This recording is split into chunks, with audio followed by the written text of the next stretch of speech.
আগামী এক সপ্তাহের মধ্যে আমাদের নারী বোনদের দীর্ঘদিনের তাদের দাবি ছিল আমাদের সুফিয়া কামাল হল থেকে শুরু করে মৈত্রী হল পর্যন্ত, বঙ্গমাতা হল পর্যন্ত একটা বাস সার্ভিস নিয়ে আসা। তো আলহামদুলিল্লাহ আমরা নতুন একটা বাস নিয়ে আসতেছি আগামী এক সপ্তাহের মধ্যে আমাদের বোনদের জন্য, নারীদের জন্য ক্যাম্পাসের মধ্যে আমরা এই বাস উদ্বোধন করব।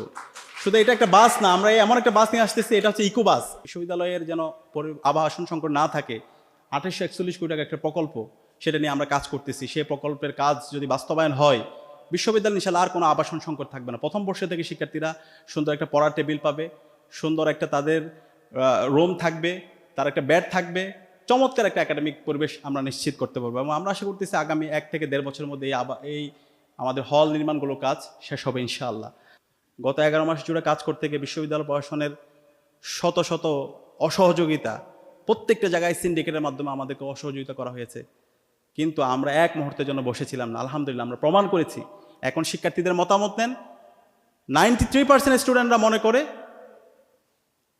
আমরা দায়িত্ব নেওয়ার পরে ক্যাম্পাসের মধ্যে শিক্ষার্থীদের পড়াশোনার পরিবেশ আগের চেয়ে অনেক গুণ বেড়েছে। একই সাথে শিক্ষার্থীদের মতামত নেন, আমার নারী বোনদের থেকে মতামত নেন। আমরা মতামত নিয়েছি, 3-4টা সার্ভে রিপোর্ট করেছি। সেই সার্ভে রিপোর্টে ইতিমধ্যে শিক্ষার্থীরা মতামত দিয়েছে। নারী শিক্ষার্থীরা মনে করে আমাদের লিডারশিপে ক্যাম্পাসের মধ্যে নারী শিক্ষার্থীরা সবচেয়ে নিরাপদ অবস্থায় আছে। এবং একই সাথে এই ক্যাম্পাসের মধ্যে আমরা ভায়োলেন্স লেভেল একদম শূন্যের কোটায় নিয়ে এসেছি।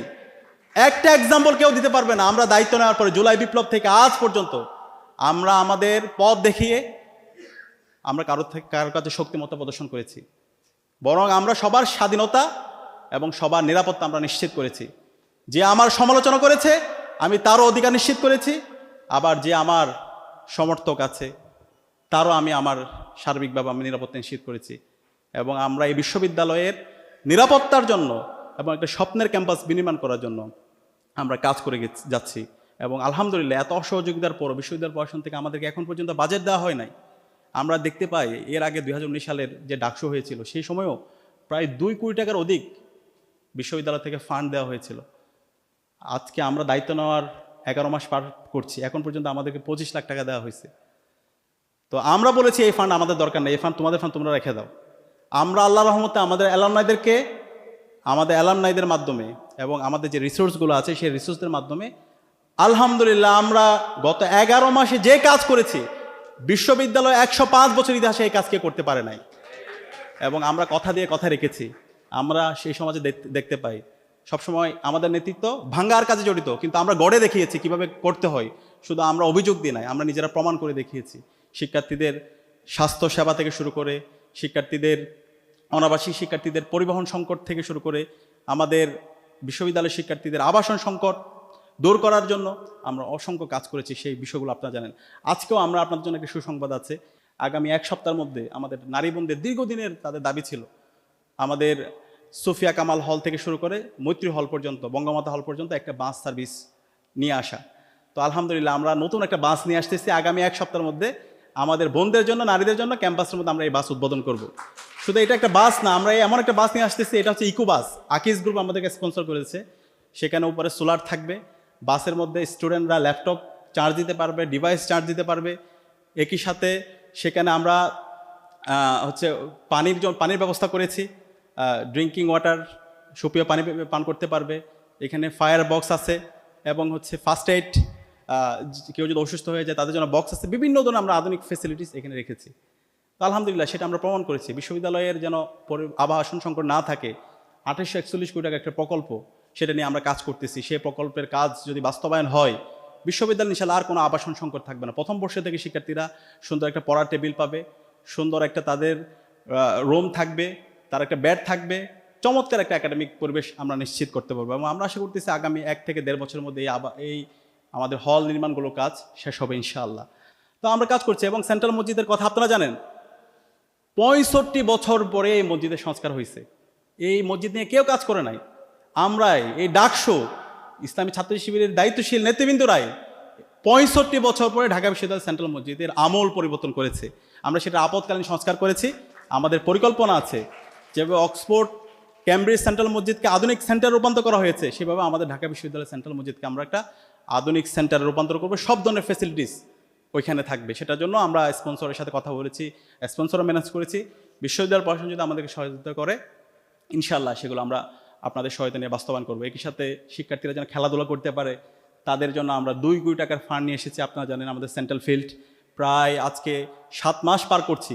2 কোটি টাকা আমাদের সম্মানিত ট্রেজারার, সে আমার কাছে মনে হচ্ছে এই টাকা সে তার অ্যাকাউন্টে রেখে সে লুটপাট করতেছে, সে মুনাফা নিচ্ছে। নাহলে তো এই 2 কোটি টাকা এতদিন ধরে কেন, সেটা আমাদের কাছে চেক দিয়েছিল ইসলামী ছাত্র শিবিরের জায়গা থেকে। আমরা সবসময় ফাইন্যান্সিয়াল ট্রান্সপারেন্সির জায়গায় আমরা শতভাগ নিশ্চিত করেছি এবং আমরা এতদিন যা কাজ করেছি, আমরা অডিটের জন্য অলরেডি কমিটি করেছি।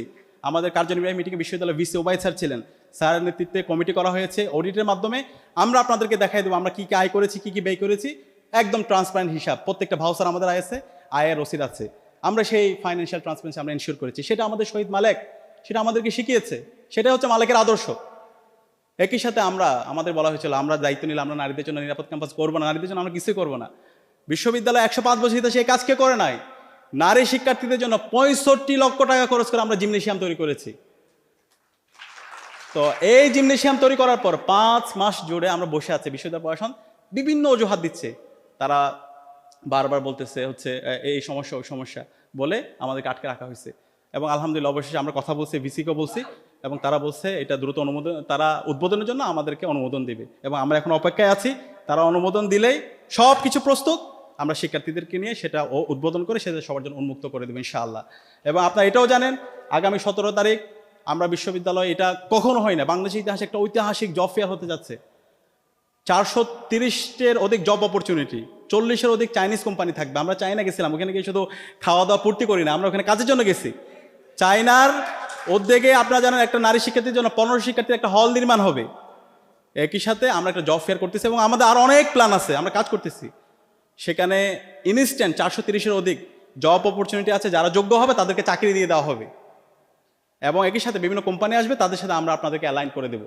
এবং আমরা উদ্যোক্তা মেলা করছি, আমরা প্রতিনিয়ত কাজ করছি এই ধরনের কাজ। আপনারা আগের ডাকসুর হিস্ট্রি দেখেন, পত্রিকা দেখেন, তারা কখনো এক টেবিলে বসতে পারে নাই, কিন্তু আমরা দেখিয়েছি কিভাবে হল সংসদ, কেন্দ্রীয় সংসদ সমন্বয় করে কাজ করতে হয়, কিভাবে শিক্ষার্থীদের কাছে যে কমিটমেন্ট, আমরা যা কমিটমেন্ট দিচ্ছি তা তো বাস্তবায়ন হয়েছে, তার চেয়ে বহুগুণ কাজ আলহামদুলিল্লাহ ইতিমধ্যে আমরা বাস্তবায়ন করেছি বিশ্ববিদ্যালয় প্রশাসনের অসহযোগিতা সত্ত্বেও আলহামদুলিল্লাহ। তো আমরা কথা দিতেছি ইনশাল্লাহ এই জেনারেশন ইনশাল্লাহ আগামী 5-10 বছর পর তারা ন্যাশনাল রাজনীতিতে যাবে, জাতীয় রাজনীতিতে যাবে ইনশাআল্লাহ। এই জেনারেশনে আগামীর বাংলাদেশ বিনির্মাণ করবে ইনশাআল্লাহ। এবং এই জেনারেশন আগামীর নগরের তারা দায়িত্বে যাবে এবং তাদের মাধ্যমে এই নগরের 55 বছরের যে বঞ্চনা ইনশাআল্লাহ আমাদের হাত ধরে এই নগরের বঞ্চনা আমরা দূর করবো ইনশাআল্লাহ। তো এই সকল মোটিভেশন আমরা পেয়েছি শহীদ আব্দুল মালেক থেকে। এই শহীদ মালেক হলো আমাদের প্রেরণার বাতিঘর। শহীদ মালেক আমাদেরকে শিখিয়েছে কিভাবে কাজ করতে হয়, কিভাবে কথা দিয়ে কথা রাখতে হয়, কিভাবে ডিকলোনাইজ মাইন্ডসেট বিল্ড আপ করতে হয়, কিভাবে বলতে হয় যে আমরাই পারি, আমরাই সেরা, আমরাই পারবো ইনশাআল্লাহ। সেটা আমরা জুলাই বিপ্লবে দেখেছি, সেটা আমাদের আবু সাইদ, শহীদ আলী রায়হানরা সেটা আমাদেরকে দেখিয়েছে। তো ইনশাআল্লাহ আপনাদের সাথে নিয়ে আমরা সেটা বিনির্মাণ করতে চাই।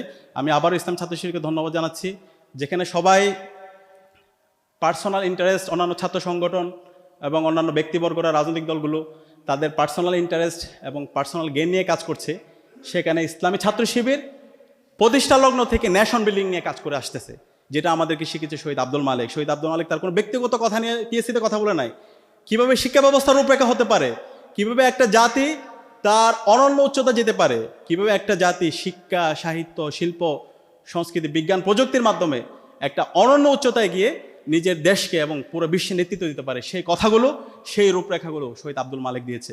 তো আমরা শহীদ আব্দুল মালেকের স্বপ্নের আলোকে যেন আমাদের এই দেশের শিক্ষা ব্যবস্থা এবং স্বপ্নের একটা বাংলাদেশ, স্বপ্নের একটি ক্যাম্পাস আমরা যেন বিনির্মাণ করতে পারি, আল্লাহ পাক সুবহানাহু ওয়া তাআলা আমাদের সে তৌফিক দান করুক। একই সাথে মালেককে যেভাবে এই ক্যাম্পাস হত্যা করা হয়েছে, আর কখনো এই ক্যাম্পাসের মধ্যে গণরম গ্যাস্ট্রম কালচার ফিরে নিয়ে এসে মালেকের মতো করে কাউকে যেন হত্যা করা না হয়, সেই ধরনের হত্যাকাণ্ডের বিরুদ্ধে, গণরম গ্যাস্ট্রম কালচারের বিরুদ্ধে আমরা যেন সবসময় ঐক্যবদ্ধ থাকি। আমরা কি ঐক্যবদ্ধ থাকতে পারবো? ইনশাআল্লাহ সেই শিক্ষার্থীদেরকে আমি আহ্বান করবো, আমাদেরকে ঐক্যবদ্ধ থাকতে হবে, আমাদেরকে শিরদার উঁচু রাখতে হবে এবং একই সাথে আমাদের শহীদ আব্দুল মালেকের রেখে যাওয়া যে অসমাপ্ত কাজ, সে অসমাপ্ত কাজ যেন আমরা সঠিকভাবে আঞ্জাম দিতে পারি, সেটার জন্য আমাদেরকে শপথবদ্ধ হয়ে আমাদের কাজ অব্যাহত রাখতে হবে। আল্লাহ পাক সুবহানাহু ওয়া তাআলা আমাদেরকে সে তৌফিক দান করুক। সালাম।